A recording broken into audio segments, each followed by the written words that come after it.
Hi, everyone. It's Margaret Manning here with lifeafterdeath.com. Lifeafterdeath.com is a community of people who have a fascination with topics related to life after death, reincarnation, near-death experience, and spirituality, and trying to bring a practical application of these things into their lives. Now, we talk to guests, experts who have knowledge and experience of topics that we know will support this journey. And my guest today is Karen Newell. Now, Karen is the co-founder of a company called Sacred Acoustics. Now, this is a sound that allows audio meditations that help us to get a deeper understanding of our consciousness and understand our true nature. And these sounds are ways, really practical ways. They combine human sound, nature, digital frequencies, but their basic goal is to help us gain an understanding of who we are. So I'm very happy to have you here, Karen. Well, thank you. Thank you for inviting me. You know, Karen, it's really fascinating that people are so curious about this topic now, you know, life after death and near-death experience. And it's wonderful to meet someone like you that is doing something in a practical way to give people tools, you know, tools to go deep in their consciousness and understand what their true potential is. So tell us what you do, a little bit about what you do and how people can benefit. Well, I was one of those people who understood the benefits intellectually of the habit of meditation. You know, we hear all about how wonderful it is for us, but I found it incredibly difficult to do. I couldn't sit still for even a few minutes and have my mind quiet. It would just race and race and race. And I found that specific types of sound really helped me to quiet the mind. Now, sound is a wonderful way to kind of put your mind somewhere else. All of us listen to music and put ourselves into another environment. But these specialized sounds are something that's known as brainwave entrainment, something that incorporates binaural beats, monaural beats, and specific ways that we combine the frequencies harmonically that create this kind of atmosphere of being able to escape your thinking mind. And this can be very, very useful because our mind is usually just racing along with all of these thoughts, then we want them to stop. And when we get quiet inside and they just keep going, it can be very frustrating. So sound helps to quiet the mind and get us into that state so that we can then kind of explore from there deeper into our own consciousness. So I guess the question is, you know, we've got this brain that we count on to sort of do all the sort of functional things in our lives, and we hope that it will be creative enough to solve problems in our world. So we meditate sometimes to, you know, to get rid of those problems or to deal with those problems. But how is the consciousness that manages that type of thinking, you know, how is it better to use sound and the techniques you have to get away from that into a deeper rhythm, I guess, or a different language? How does that work with sound? Yeah, well, everyone is going to find different techniques for quieting the mind. Sound is one of many, and our particular style of sound is one of many types of sound. So it really is up to the individual to try different things to find out what works best for them, and the benefits will follow. The benefits include, for example, we did a pilot study last year in a psychiatric practice in New York City with a psychiatrist there named Anna Yusum. And she incorporated our protocol and our sounds into her practice, sent people home to listen to them in their own time. And after just 2 weeks minimal of listening, she measured, using a scientifically validated form, a 26% reduction in anxiety just from adding. Wow, that's a lot. Yeah. And just with regular psychiatric practice alone, without the sound, people were seeing a 7% reduction in anxiety. So that's quite a remarkable improvement. Now, she also found that not only were people's anxiety being reduced, that was the thing she could measure with this scientific form, but people were reporting all kinds of anecdotal types of information. They were saying things like that their relationships were getting better, that they felt more spiritual, that they were able to study better on tests, all kinds of very practical things that were very helpful. So it's not just a matter if someone has a mental health issue that these types of sounds can be helpful. They can be helpful to generate greater intuitive sense, greater creative inspiration. And the way that all works is that we're putting the thinking mind, that anxious mind, that that mind that's constantly reviewing problems or lists of things we need to get done or conversations we want to have with people. These tones bring us into the present moment.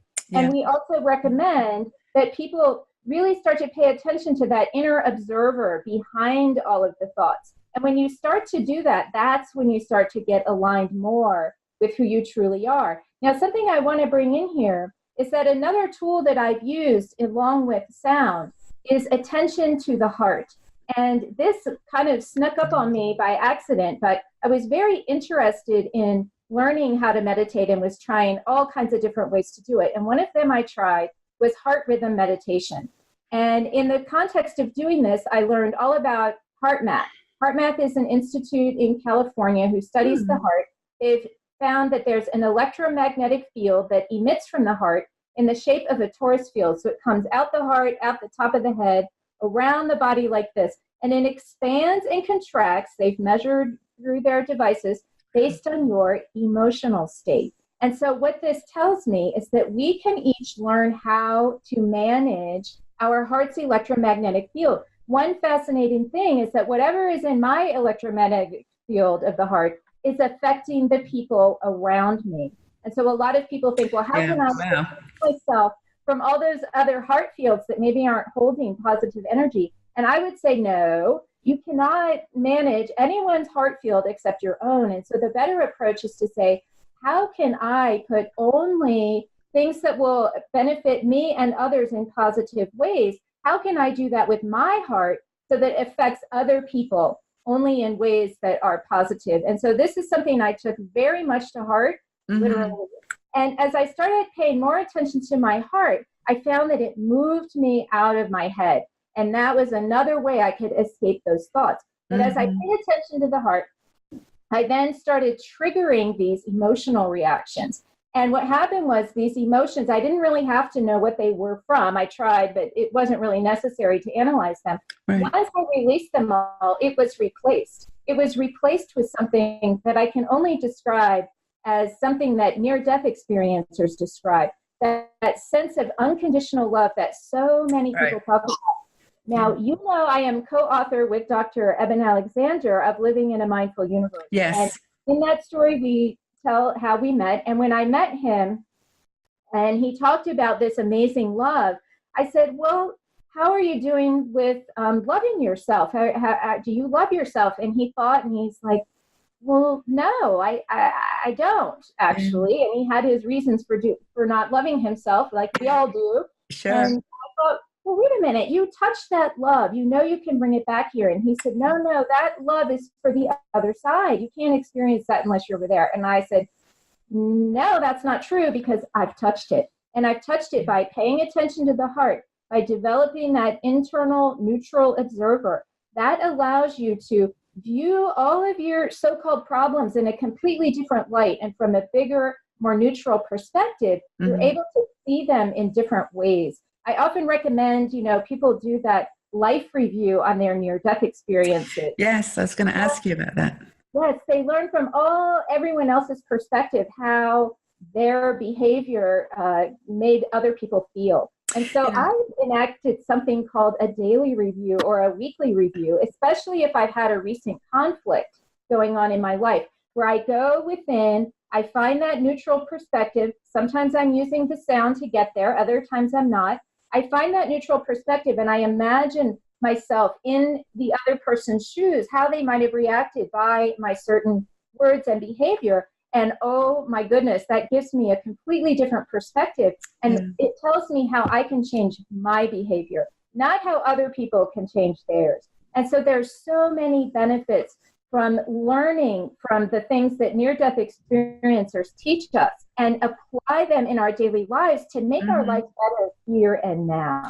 No, I love what you said about earlier when you were talking about meditation, and you were saying that not only that woman who did the testing is that not only did it make you feel less anxious, it actually made you feel more connected to other people. And that like you say, the things that you do impact others. You kind of have this vibrational connection as well as like a physical reaction.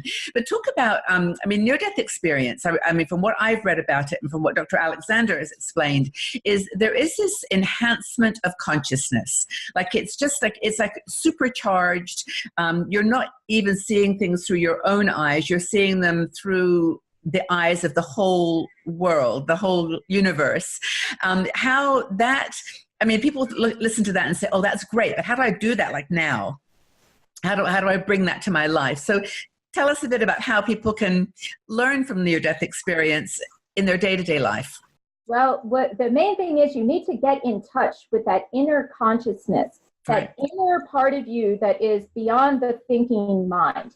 And that you could call the soul, the spirit, the higher self, whatever word works for you. It's that part of you that's energetic. And so any kind of method to do that, there are many out there. And of course, the one that we talk about very often is using sacred acoustics. And we do have a free download on our website, sacredacoustics.com. And it is a recording that includes that border between delta and theta, right around 4 hertz frequencies.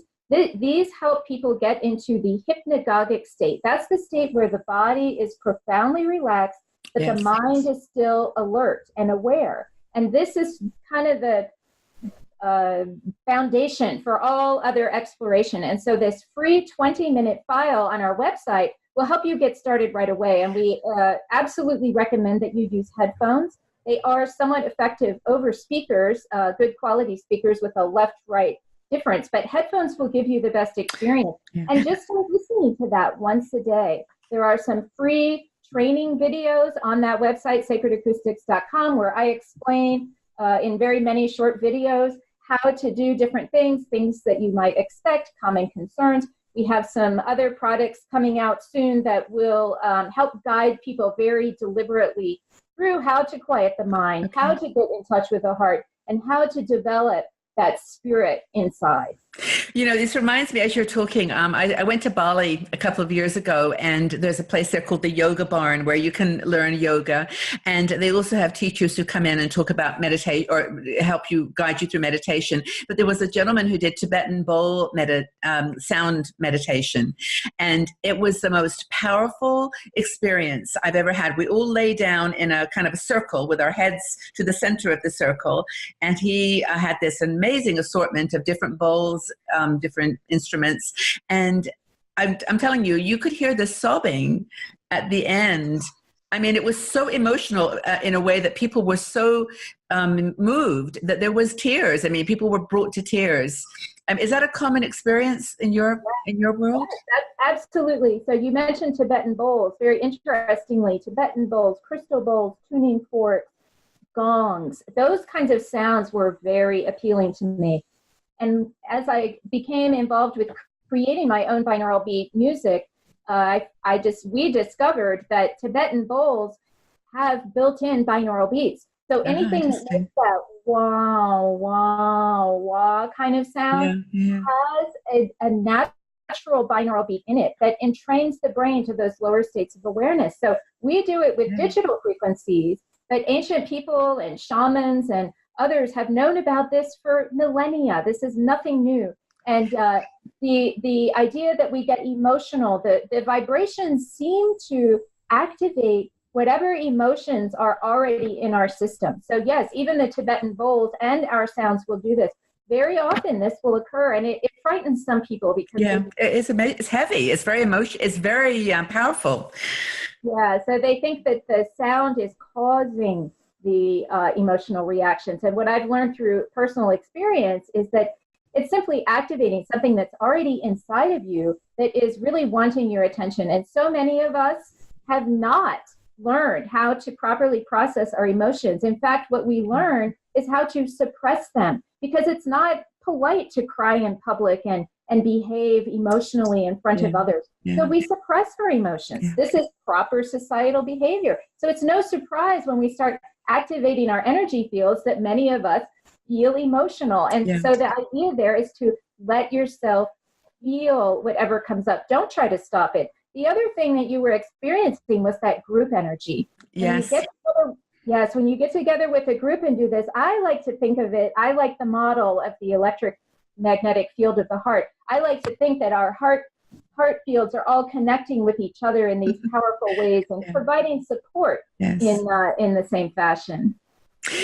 This has been such a fascinating conversation, but, I'm thinking back to the sort of pivot of lifeafterdeath.com. And that is that people that are drawn to this community are people who are questioning. They're asking about life. They want to understand what's the point of life? What's the purpose? What happens when you die? And I think that that's the beauty of Dr. Alexander was talking about this, of this change that's happening in society. That there's a number of people who want the techniques that you're teaching because they want to break through. They want to understand the deeper life experience. So it's wonderful that you're doing this kind of work. Yeah, and I think our Western culture is really reacting to a spiritual vacuum. We're very proud of our atheism and our secularism and keeping religion separate from state and all of that. But what we're talking about here is not religion. It is not a particular belief system. It's something that's a birthright for every human to understand your energetic part of you, that spiritual part of you. And this, I feel, when people start to realize that life continues beyond death, that our souls are eternal, that changes everything about how we live our lives here and now, because it's a continuum. It doesn't end when we die. And so Eben likes to say there's nobody gets out of here dead. Okay. Our awareness continues. And so it really is important in our lives here and now to realize that and to understand that this continuum is a fact of life. Yeah. Well, what I love is that both of you are doing work that makes it possible to not have to go through a near-death experience in order to know the truth. And what I like about both of you is that you're both scientists at heart, but not, that you want validation, and you mentioned the research and you want the facts, but at the same time, your hearts are wide open to potential and possibility. And it's just fabulous to talk with you. And I hope that we have the opportunity again to have another conversation, because I've really enjoyed our chat. Yes, thank you so much. Thank you so much, Karen. If you enjoyed this video, please subscribe to our Life After Death YouTube channel and visit our website at lifeafterdeath.com. We are a community of people who are fascinated by the topic of life after death and subjects like near-death experience, the afterlife, reincarnation, and spirituality. Together, we are exploring and discovering these topics together with curiosity and an open heart.